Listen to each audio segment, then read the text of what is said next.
خفین والی جو حدیث ہے، قرآن کے اندر نے فرمایا کہ پیر کو دھونا فرض عین ہے. قرآن ایک طرف کہہ رہا ہے کہ پیر کو دھونا فرض عین ہے، اور ایک طرف کہہ رہا ہے صحیح حدیث میں کہ خفین پر مسح کرنا ہے. بہت ہی بالکل مستعدی کے ساتھ یہ بات کو سنیے، اور نہیں سنیں گے تو خامخواہ آپ تذبذب کے شکار ہوں گے. خفین والی جو حدیث ہے وہ تواتر درجے کی حدیث ہے، یعنی کہ وہ حدیث 80 صحابہ سے مروی ہے. حسن بصری رحمت اللہ علیہ فرماتے ہیں ادرکت بدریا من الصحابۃ كلهم كانوا يرون المسح على الخفین. میں نے بدری 70 صحابہ کو خفین پر مسح کرتے ہوئے دیکھا. اور ایک اصول ہے، جب کوئی حدیث 80 صحابہ سے مروی ہو، حد تواتر تک پہنچ گئے ہو، اس حدیث سے قرآن کی آیات پر زیادتی کرنے کی گنجائش ہے، یعنی کہ قرآن کے جو احکام ہے اس کو چھوڑنے کی گنجائش ہے.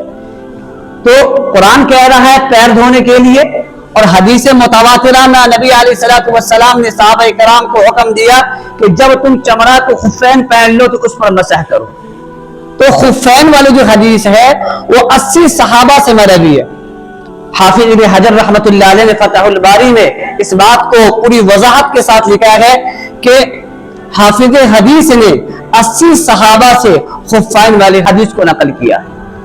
تو جو حدیث حد تواتر کو پہنچ گیا ہو، اس حدیث سے قرآن کی آیت پر زیادتی کرنے کی گنجائش ہے. لیکن جو حدیث حد تواتر تک نہ پہنچا ہو، جو حدیث صرف 2 یا 3 صحابہ سے مروی ہو، وہ بھی 2 حدیث ضعیف ہو یا ایک حدیث صحیح ہو، آپ بتائیے ایک حدیث صحیح ہو جو صحیح ہو قرآن کے آیت پر زیادتی کر سکتے ہیں کہ جوربین پر مسح کرنے والی جو حدیث ہے 3 حدیث ہے. ایک حدیث بلال حبشی سے مروی ہے جو طبرانی میں ہے، ایک ابو موسیٰ اشعری سے مروی ہے جو ابن ماجہ میں ہے اور بہقی میں ہے، اور ایک حدیث مغیرہ بن شعبہ سے یہ مروی ہے جو ترمذی شریف میں ہے. یہ ترمذی والی حدیث ہے جس کو امام ترمذی نے حسن صحیح کہا ہے. اور جو دو حدیث جو ابن ماجہ کی ہے اور طبرانی کی ہے، حضرت بلال والی حدیث اور حضرت ابو موسیٰ اشعری والی حدیث، ان دونوں حدیث کو امام ذیلی نے سندن ضعیف قرار دیا ہے کہ جرابوں پر، نائلون کے موزہ پر، سوتی موزہ پر مسح کرنا درست نہیں ہے. جو لوگ نائلون کے موزہ پر مسح کرتے ہیں ان کی نماز نہیں ہوگی، ان کے وضو نہیں ہوگا تو ان کی نماز صحیح نہیں ہوگی. ایسے لوگوں کی نماز واجب الاعادہ ہے. خفین پر مسح کرنے کی نبی علیہ الصلوۃ والسلام نے اس لیے اجازت دی ہے کہ وہ حدیث حد تواتر تک 80 صحابہ سے مروی ہے، اور جوربین والی حدیث میں 3 صحابہ سے یہ 3 حدیث مروی ہے، جس میں 2 ضعیف ہے اور ایک صحیح ہے.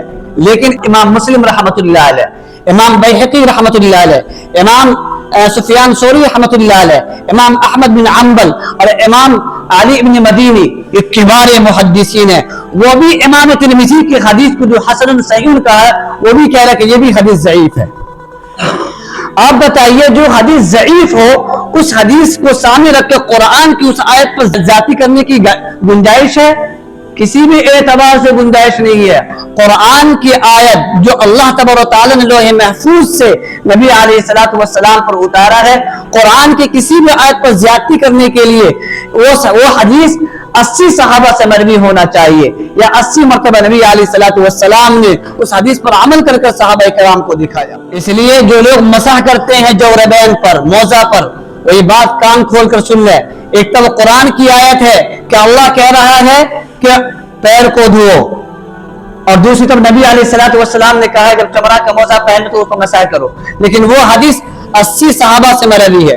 اور دوسری حدیث جو جوربین والی حدیث ہے، جو نائلون کے سوتی کے موزہ پر جو مسح کرنے کے لیے کہا ہے، اس میں جو 3 حدیث ہے صرف، جس میں 2 ضعیف ہے اور تیسرے کو امام ترمذی نے صحیح قرار دیا، لیکن امام مسلم اس کو بھی ضعیف قرار دیا ہے.